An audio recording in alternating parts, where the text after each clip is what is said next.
but the first mention of the name Muhammad in non-Islamic sources comes from the Chronicle of 640 by Thomas the Presbyter. Wait, I need to see what notes I have for this guy. Thomas.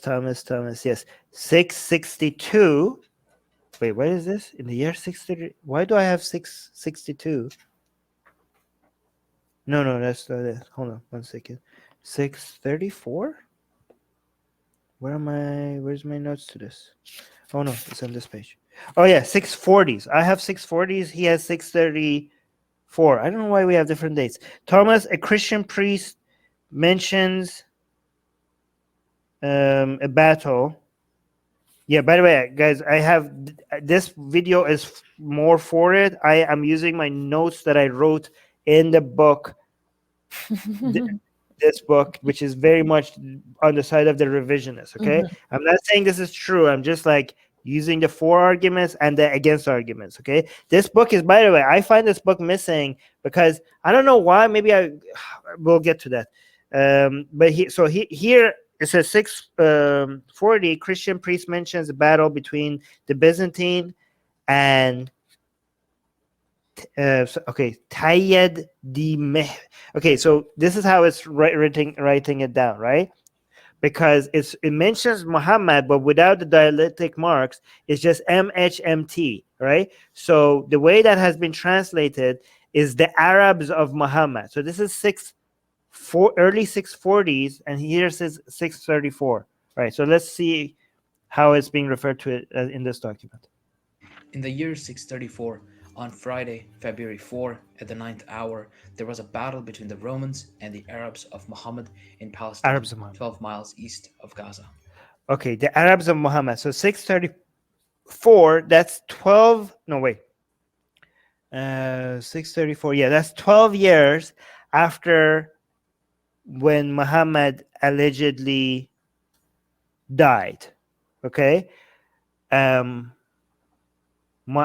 Okay, so and again, so this Muhammad again is Muhammad without the dialectic marks, MHMT, I think, and the Arabs of Muhammad.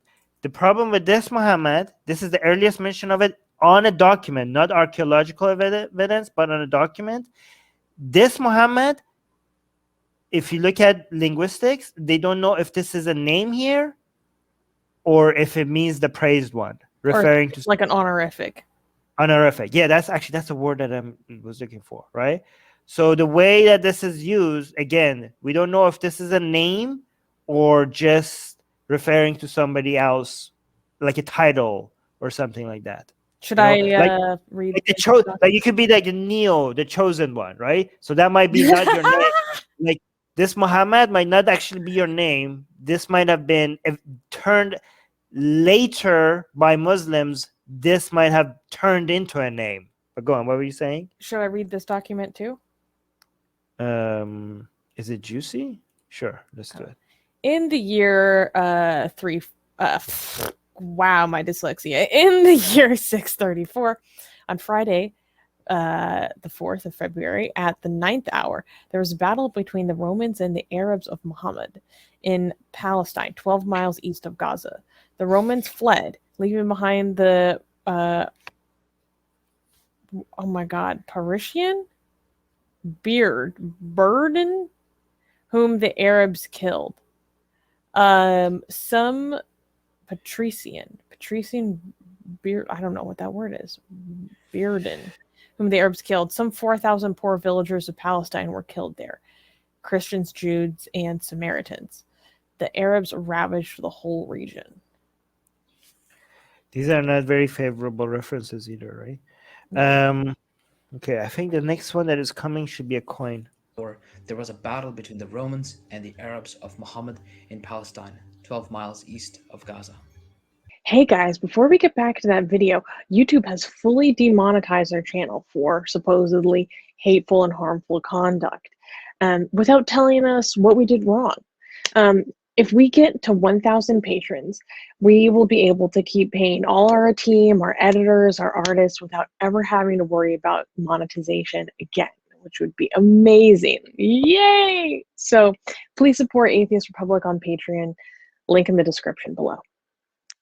These are practically contemporary sources that prove that a prophet named Muhammad existed in Arabia and his followers invaded Byzantine Greater Syria. All right, Well, so yeah, technically not that a prophet named Muhammad right. existed. So no, but it's good that we're hearing the reasons why he thinks it is proves that a prophet named Muhammad existed at that time. Like sources contemporary to him, like we see his side, but I'm also getting arguments from why these are not proof. First of all, because the first source that he showed didn't even refer to him as Muhammad, and the second one that he showed, again, this is after Muhammad's death, by non-Muslims, referring to something that 634 one could have been just, his title rather than a name, right? The way that it's being used, right? Yeah, like how Adonai just means Lord. It's not actually in the name of God. Yeah, exactly, right? So the way, even the mentions of Muhammad in the Quran, so even Muslims acknowledge that only one of them is clearly being used as a name, very clearly, right? And he's kind of like right now make it seem like he's ignoring the Quran and just looking at non-Muslim sources to be objective. But referring to the Quran makes it worse, because again, mention of Muhammad even by Islamic sources that is clearly referring to Muhammad as his name comes even later than these earlier sources that we're looking at when it comes to non-Islamic sources, right? But anyways, let's see if he's not going to mention any other sources. And these aren't the only sources. There are many other such documents as Yeah, well. I have them. Since these documents are from Okay, so okay, so the first time we have Muhammad. No, so here's the thing, like the difference, the 691 in the Dome of the Rock, it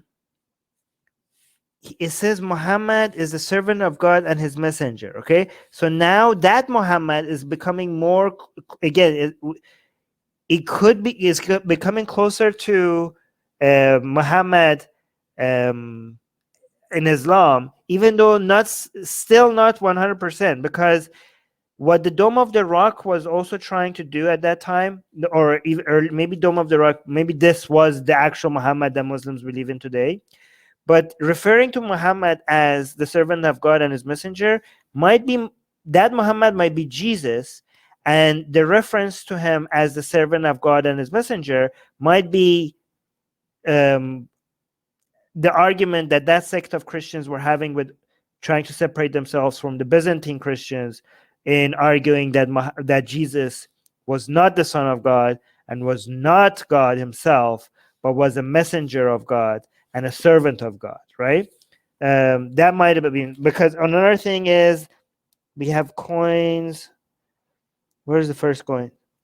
Oh yeah, 696. So he's not saying it. The first coins, 696 first coins appears that do feature the image of a sovereign and do not feature the Islamic. So the Shahadat that was first mentioned on a coin in 696. But what was the first coin with Muhammad? There was in 680s there was coins with Yazid, Muawiyah's son, with a cross on them, which is weird. Anyways, let's continue. And very close to the time that Muhammad is actually supposed to have lived in, historians almost universally accept that Muhammad existed. So here, historians universally agree that there was a dude that Arabs followed, and he was a leader of them. And after his death, these Arabs managed to create an empire. Okay, and he seemed to have quite the battle streak in him. Yes. So that's what historians agree. The fact that his name was Muhammad, that's not what they agree on. The fact that he was born in Mecca, that's not what they agree on. The fact that the opinion that the Hadith and the Sunnah by Muslims reflect his life, that's not what scholars agree on. So when you say scholars agree on that this proves Muhammad, it's kind of misleading, because it kind of suggests that that means that they agree that the Muhammads that Muslims say existed. Nothing about the sources that you're mentioning proves his name, his place of birth, his religion, like that the Muhammad that we are proving right now that he's saying that this proves existed, his religion was not Islam. Islam, there's no mention of Islam. This is something that scholars agree in. The word Islam didn't exist at this time, right? There was no reference to Islam and no references to the Quran at this time. So this guy, whoever he was, wasn't even Muslim. Not all historians, but most do. We have an Armenian document written around 661, which mentions Muhammad by name and talks a bit about his teachings, which no doubt the author learned from the Muslims. I don't have that one. So it shows how early Muslims remembered Muhammad's teachings. Oh yeah, no, I have Armenian bishop. Armenian bishop writes a semi-historical, semi-legendary account of Muhammad, an Arab preacher who taught his people to worship the God of Abraham. Yes, so we know they were Abrahamic. This goes in line, they might have been like a sect of Christian, and who led 12,000 Jews along with Arabs to invade Palestine. Yes, again, nothing about Islam, nothing about the Quran, a leader that led the Arabs to go attack Palestine. Here's the thing, led 12,000 Jews. So this prophet led the Jews as well. This is not. If you might recall, 661 was the year of the assassination of Ali, the Prophet's cousin. Look at this art. This is a member of the Khawarij. This is Ali ibn Abi Talib. Imam Ali, Ya Ali! And this is he's trying to kill Ali. Ya Ali, my dad. He's trying to kill Ali. And these are the angels trying to stop Ali. And son-in-law. So many companions of the Prophet were actually alive at this time. Although this source allegedly, we don't know if Ali was a historical figure. Doesn't go into much detail on the teachings, just the big stuff like no pork, wine, lies, or fornication. So, look at this dumb comment. Look at this dumb comment. Oh my god, this guy! I think this guy's a troll. Oh my god. Just don't highlight him. He's a troll. Okay, so here's the thing. This is very interesting. Look at what he's saying. He's like, we don't know much about their beliefs other than what? This source doesn't go into much detail on the teachings, just the big stuff like no pork, wine. No pork, wine? And lies or fornication. So mostly Jewish stuff, right?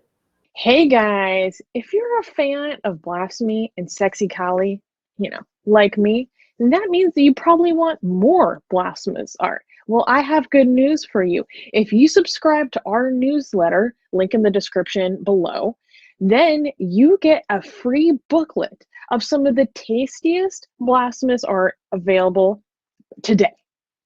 So, if you want some of this delicious blasphemy, and we're so generous that we update it for you guys weekly for free, all you have to do is sign up for our newsletter below. You can also go to blasphemousart.com/ebook. That's blasphemousart.com/ebook.